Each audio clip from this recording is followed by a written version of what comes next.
healthy way. Right? Yeah, one voice. Yeah, we got them all across America. We have a cob, and then some of them say, well, I'm going to come, I'm going to give an hour. I'm going to give 2 hours. I'm going to give a proportionate amount of time. One Saturday out of a week, a month. One, just one. One, not every Saturday, just one. And we thinking of a way how to duck and dodge it. I'm going to come in, I'm going to look at my watch to the... Well, you heard what the man of God said? Oh, I found my friend, the clock. The clock is a friend of the churches. That's why I tell them we look clock-eyed instead of clock-eyed. We got clock-eyed people. Oh, I see my friends here tonight. Wow. But getting back to the point, it's the truth. It's when we, and I'll be glad when we get so radical in this house, that when something's on the table, we follow all the way through. All the way through. Sometimes I get kind of hesitant. I say, God, I know you want me to bring this gift to the house, but I need everybody. Yes. And it's sad when I think about my mind. I had to sit and figure out who's going to be here. But a pastor got to figure out if he brings somebody to bless the house, who's going to show up.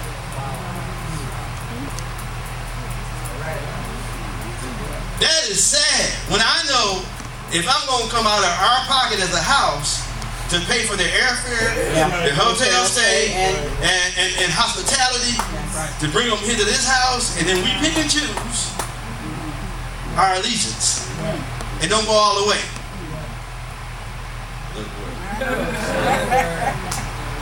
I told y'all when we first started it's going to be I gave you a disclaimer. I said this is going to go some places. And if I can't go there, it won't cut you. It got to hit you where it hurts. Because it's true. We got adulterous ways. We got our own preference. And I keep saying that, preference and priority. We got our own preference. And it's a falsehood. It's a safe place. And I just don't understand. But that's where we are. Let me put this out. How much time we got?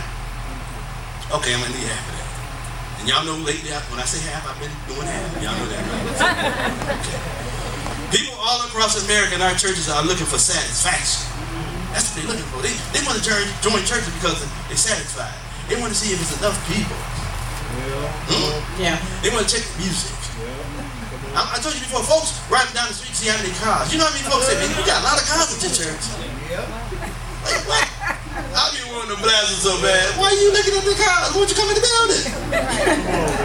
Cars can't say you come on in the building. Right. Oh, ethanol and whatnot. That's what goes in cars. I was like, man, they just blowing smoke. That's what I hear. They blowing smoke, trying to hold a conversation, trying to measure us from the outside. So I just look at them like they got problems. And I bring this up because that's how we don't know how many ways that we have adulterous ways coming from other churches or watching it on TV. When, in fact, could I help y'all out? You know how many mega churches is in America? You know what they consider a mega church? See, we don't even know that. 1,500. 1,500 is a mega church. Yeah. We thought it was 10,000, 20,000. No, 1,500. And you know how many we have? 3%. So it's not high. You know what the normal size church is? 70 members. Help me, Elizabeth. That's a normal size church, 70 members. So we got these stigmas. Yeah. And we come and we wrestle and fight. 500 people, at least 500 in the building. They ain't got nothing going on. If the building ain't packed, if every seat ain't taken care of, we get subverted. And we start thinking and looking around. Well, I ain't seen so-and-so. I ain't seen this. Those are adulterous ways.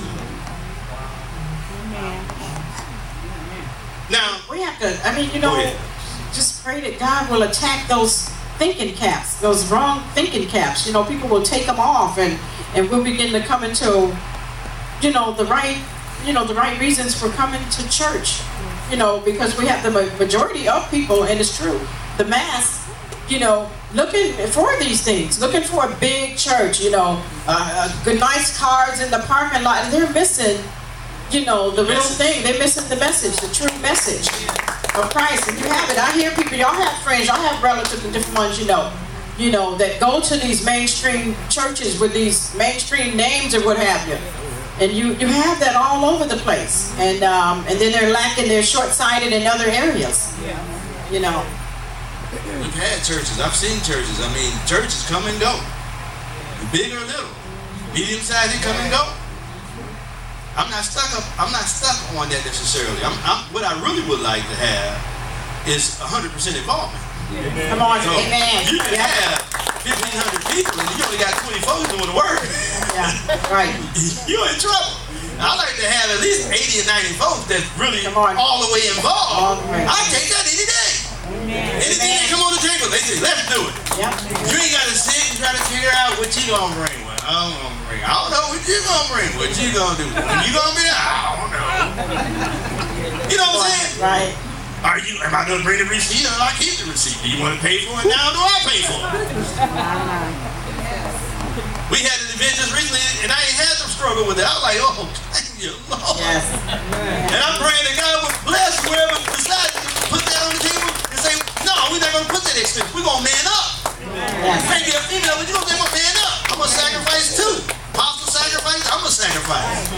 We all gonna sacrifice. Amen. There are a lot of people praising, singing, clapping, worshiping, paying tithes, working in the church. They got ministry, they're blessing people. But they ain't even citizens in the heavenly kingdom. They're still in church. Come on. You won't find the spirit of adultery in the kingdom. But you will find it prevalent in the church. Go to James 4. We're going to stop right here. Go to James 4. I know this has been a tight message. But see, when you get around apostles and prophets, see, I hate to say this, but I'm not trying to be antagonistic against the other three. We got fivefold ministry, we got pastor, evangelists, and teachers. Has been mainstream for a long time, since coming out of the dark ages. But the apostles and prophets in the 80s and the 90s been restored. And thank God for at least the last 2 decades we've been experiencing the grace on them too. But you'll find out they are always jealous for God.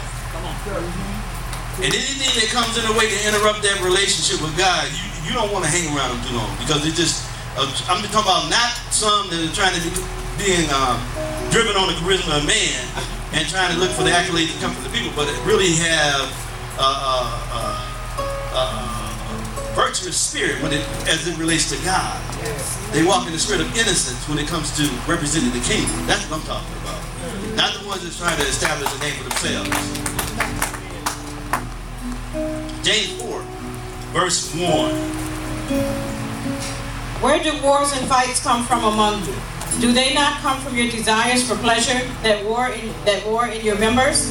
You lust and do not have, you murder and covet and cannot obtain, you fight and war, yet you do not have because you do not ask. Boy, this is so good on so many levels because on dealing with corporate bodies, we got wars in our members. Yes. You ask and do not receive because you ask amiss, that you may spend it all on your pleasures. Adulterers and adulteresses, do you not know that friendship with the world is enmity with God? Whoever therefore wants to be a friend of the world makes himself an enemy of God. Hold on a second. Say what now? Say if you want to be a friend with the world, you become a what? Enemy with God. You mean, break that down for me, brother, apostle, prophet, whatever your name is. Okay.